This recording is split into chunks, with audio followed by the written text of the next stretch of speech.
Section 1. You will hear a woman who works in a furniture store taking a telephone order from a man. First, you have some time to look at questions 1 to 5.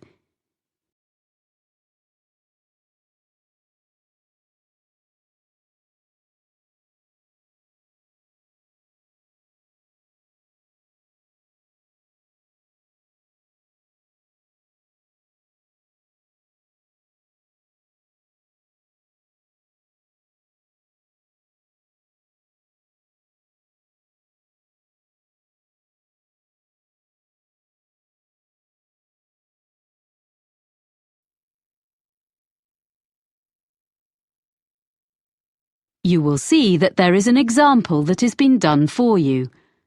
On this occasion only, the conversation relating to this will be played first. Good afternoon, Megaquip. This is Sally speaking. How may I help you? Oh, hello. I'd like to order some items from your catalogue. Yes, are you an existing customer? No, I've only just moved here from South Africa, but I picked up your winter catalogue in the city centre yesterday. Fine. The winter catalogue is our current one. As you're a new customer, I need to take a few details from you. The customer is using the winter catalogue, so winter has been written in the space. Now we shall begin. You should answer the questions as you listen, because you will not hear the recording a second time.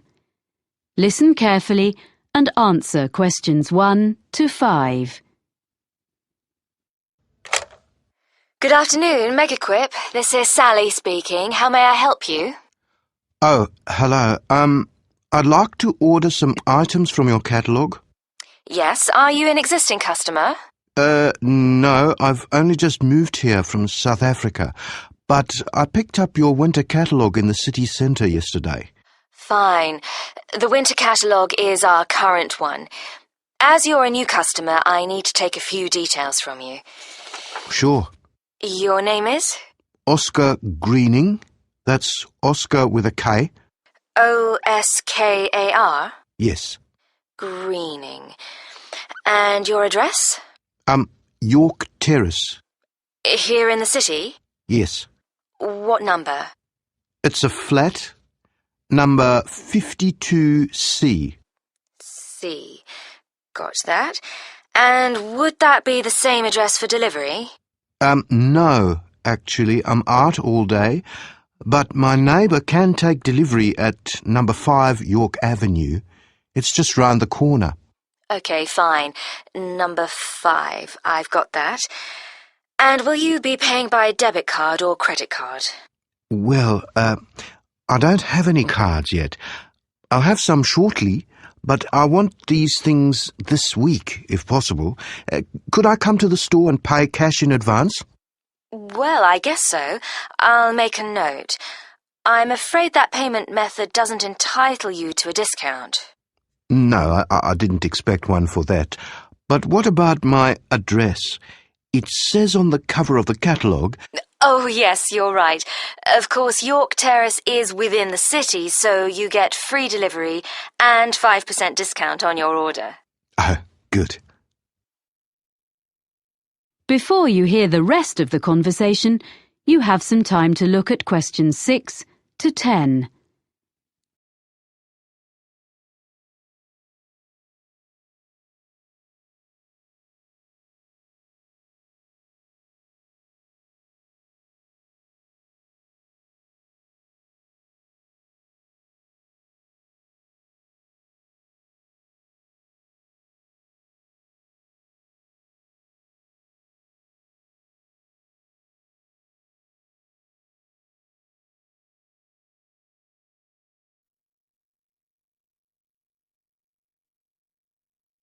Now listen and answer questions 6 to 10. So, what would you like to order? You have our current catalogue, you say?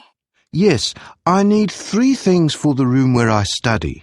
My office, I guess. The most urgent is a desk lamp.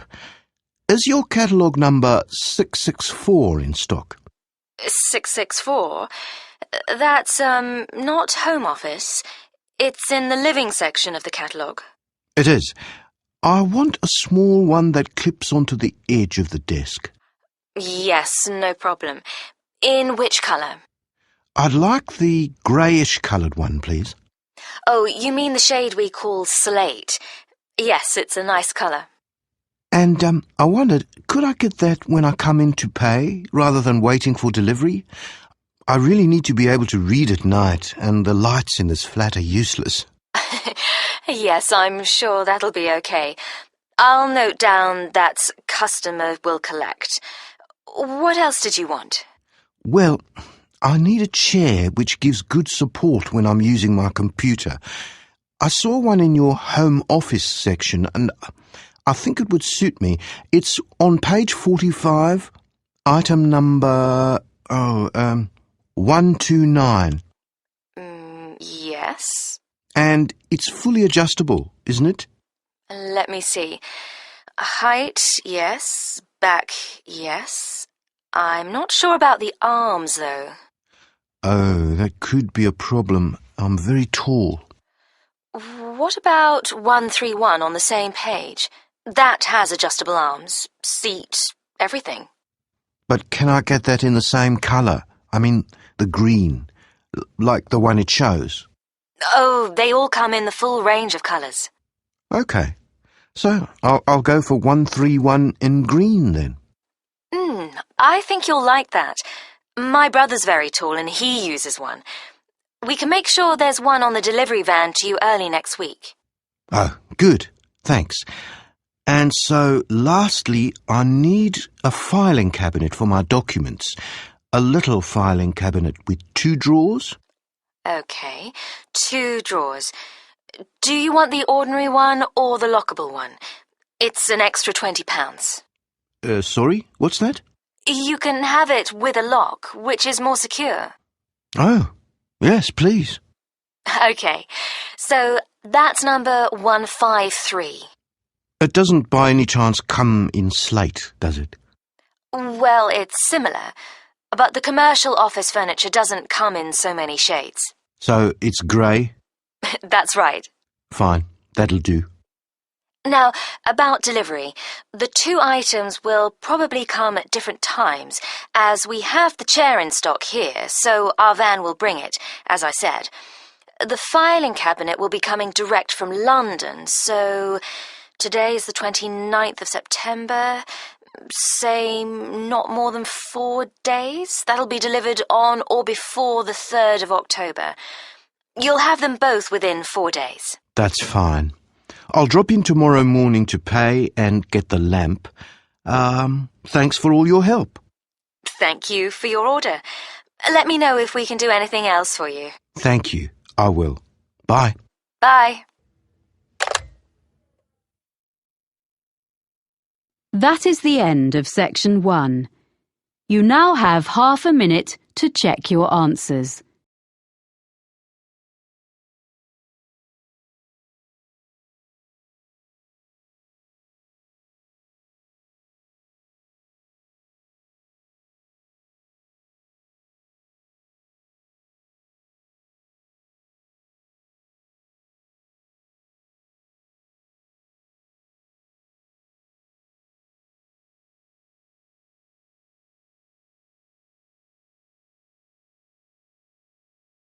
Section 2.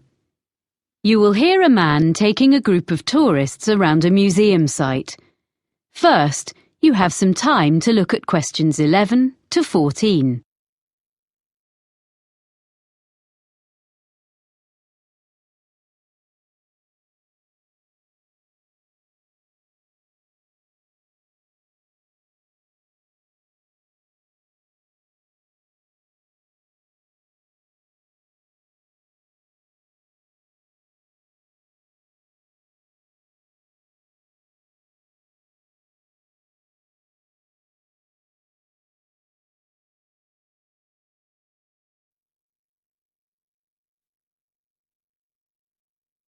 Now listen carefully and answer questions 11 to 14. No problem. Welcome to Brampton Museum.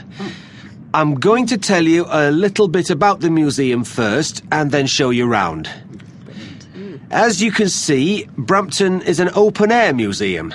The first open-air museums were established in Scandinavia towards the end of the 19th century, and the concept soon spread throughout Europe and North America, and there are several in Britain, all of which tell the history of a particular part of the country. Brampton focuses on life during the 19th century. The site was chosen because there were already some historic 19th century buildings here, and others have been dismantled in different parts of the region and rebuilt on the site. This hadn't been attempted before in these parts, so we're very proud of what we have here. All of the buildings are filled with furniture, machinery and objects.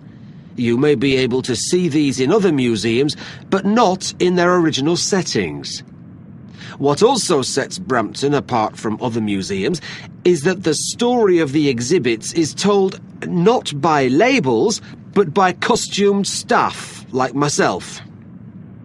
I look after sheep, cows and hens, which are much the same as those you see on modern farms, but I use traditional methods to care for them. You will also be able to see a blacksmith and a printer, as well as other craftspeople.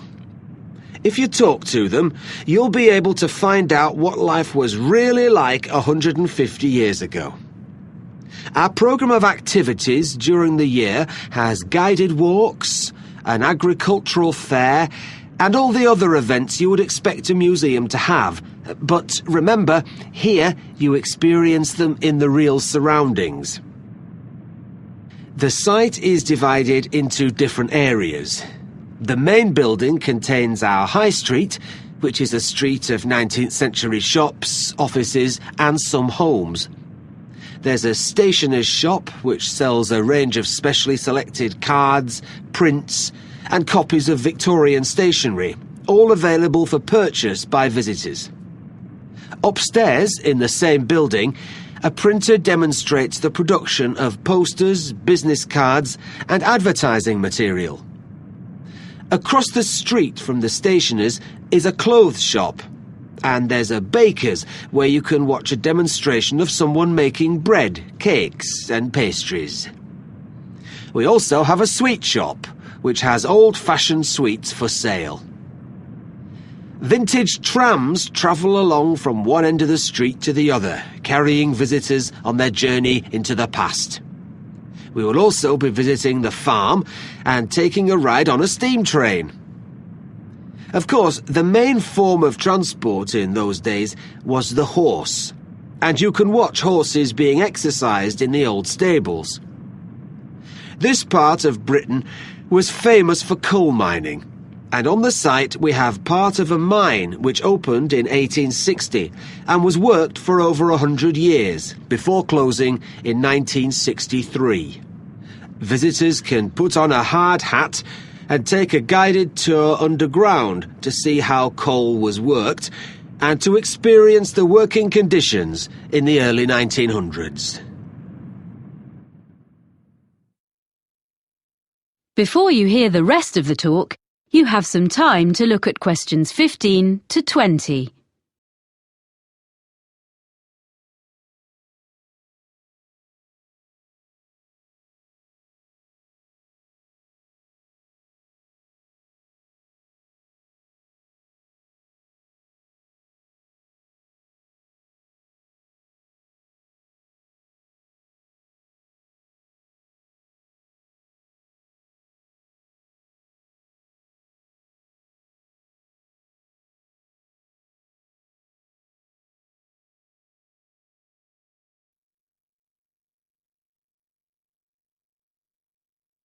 Now listen and answer questions 15 to 20. Now, if you'd like to look at your map, we'll begin our tour. The site is a bit like a circle, with the railway going round the edge. You can see where we are now by the entrance, and we're going to start by walking to the High Street. We'll go to the crossroads in the middle of the map and go straight on, making our way between two buildings on either side of the path. The larger one is an exhibition centre, but it's not open today, unfortunately. The other building is offices. The path leads directly to the High Street building, which is at the opposite side of the site to the entrance. Here you're free to wander around and take a ride up and down on a tram. We'll then take the path which follows the railway line and crosses it to the farm. If you wish, you can have tea in the farmhouse, and there'll be time to look at the animals and the machinery. Then we cross the railway line again and visit our special attraction, which is the coal mine.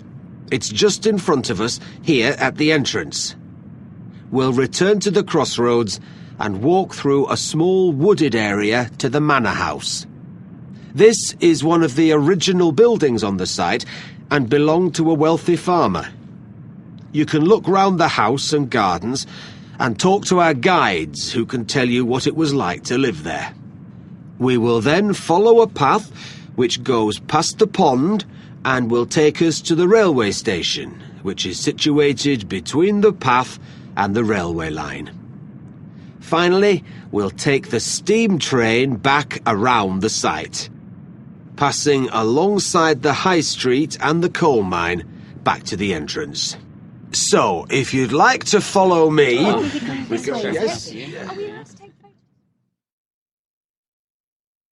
That is the end of section 2. You now have half a minute to check your answers.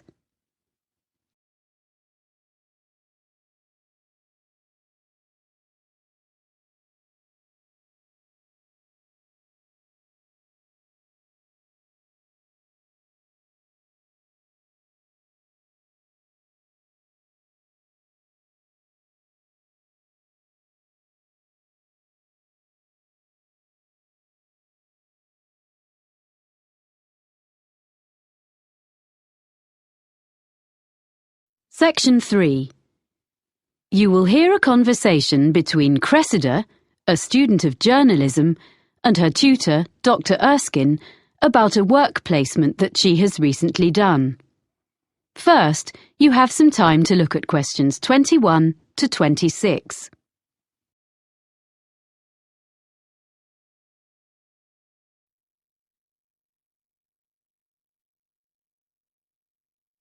Now listen carefully and answer questions 21 to 26. Well, Cressida, that was an interesting presentation you gave yesterday on your placement at the TV News Centre. Thank you, Dr. Erskine. I did work hard on it. Yes, and you did entertain the class. They enjoyed your humour, but you informed them too. But I felt there was a bit of a backstory. You know, something you weren't telling us. So how was it really? Yeah, well, I learned a lot, as I said. But I think some of the lessons weren't ones I wanted to share with the whole group. I mean, my expectations about what it would be like were too high. I'd been fantasizing a bit about what I'd be doing. I mean, it all worked out okay in the end. But I got off to a bad start. Yes, I heard something similar from the producer, Ainsley Webb, who assessed your performance. He was quite negative about some of the things you did and your initial attitude, I'm afraid. Would you like to give me your version? I didn't prepare properly is the main thing. On my first morning, I hadn't checked my commuting route properly. And I didn't notice that it says the buses don't start till 6. I had to run all the way to the studio, but I was still late, and I looked a mess.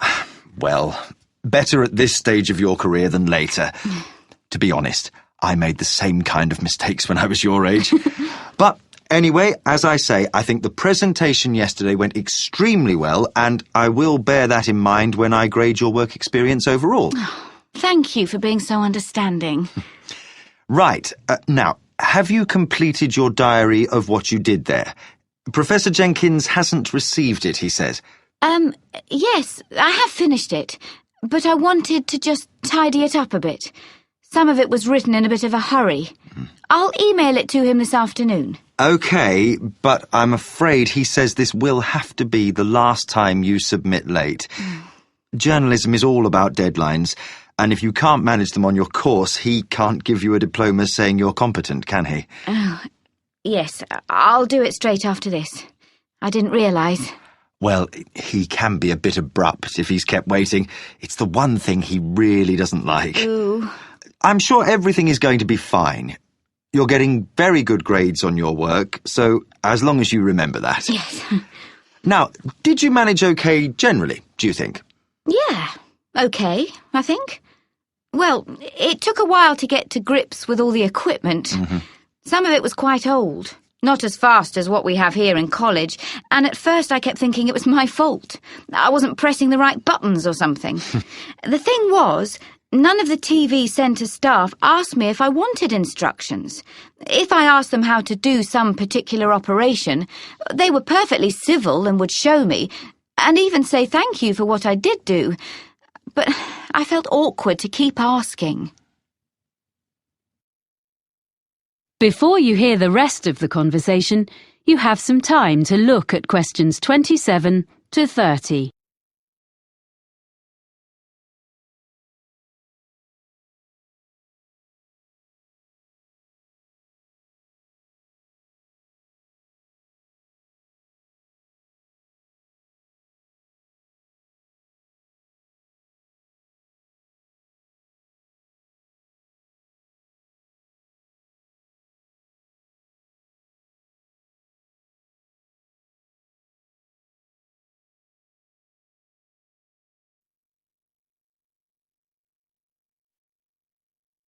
Now listen and answer questions 27 to 30. Now, well, let's just review where you are, your write-up, and what you're going to include going forward to next term.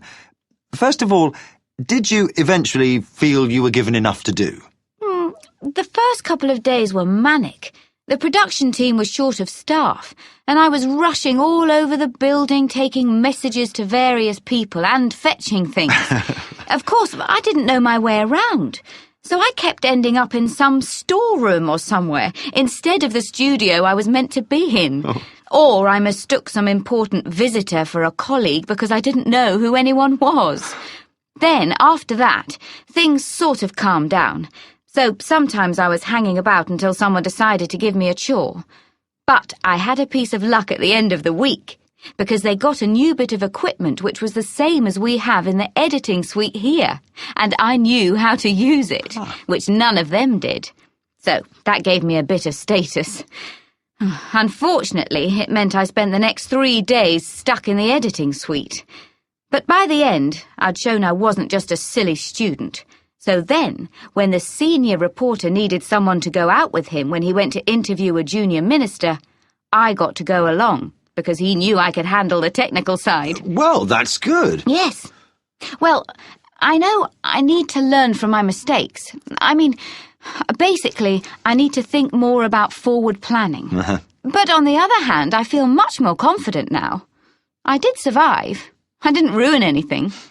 I did actually make a contribution, according to the producer. One thing I want to take forward to my final assignment, though, is some reflections on ethics. Yes? I had a bit of an argument with one of the senior presenters. He was editing part of an interview, and he just changed something someone said. When I questioned him, he just snubbed me. And I mean, this wasn't some public relations expert or government professional spokesperson. It was like a member of the public. But he said, oh, they never remember what they said anyway. You want to develop this into part of your final assignment? It would be a very positive line. I can give you some references. Oh, thanks. That would be great. That is the end of section 3. You now have half a minute to check your answers.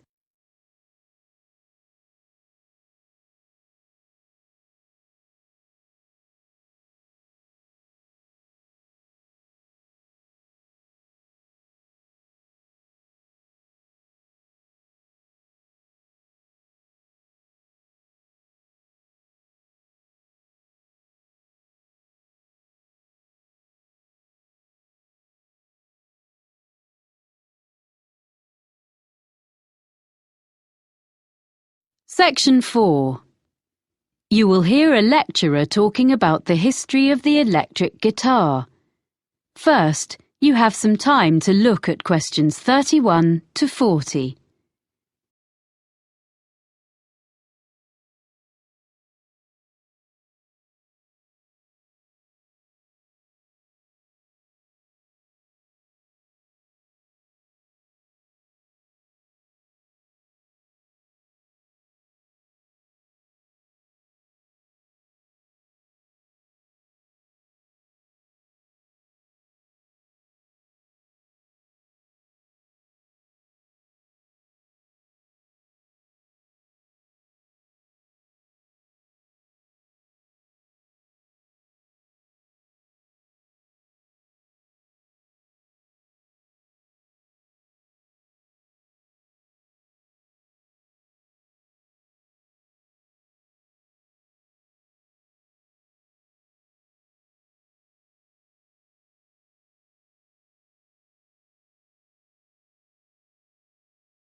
Now listen carefully and answer questions 31 to 40.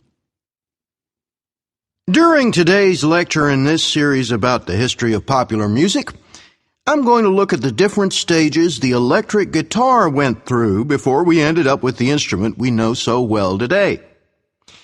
The driving force behind the invention of the electric guitar was simply the search for a louder sound. In the late 1890s, Orville Gibson, founder of the Gibson Mandolin Guitar Manufacturing Company, designed a guitar with an arched or curved top, as is found on a violin. This made it both stronger and louder than earlier designs, but it was still hard to hear amongst other louder instruments. During the 1920s, with the beginnings of big band music, commercial radio, and the rise of the recording industry, the need to increase the volume of the guitar became even more important. Around 1925, John Dappiera came up with a solution. He designed a guitar known as the National Guitar with a metal body which had metal resonating cones built into the top. It produced a brash tone, which became popular with guitarists who played blues, but was unsuitable for many other types of music. Another way of increasing the volume was thought of in the 1930s.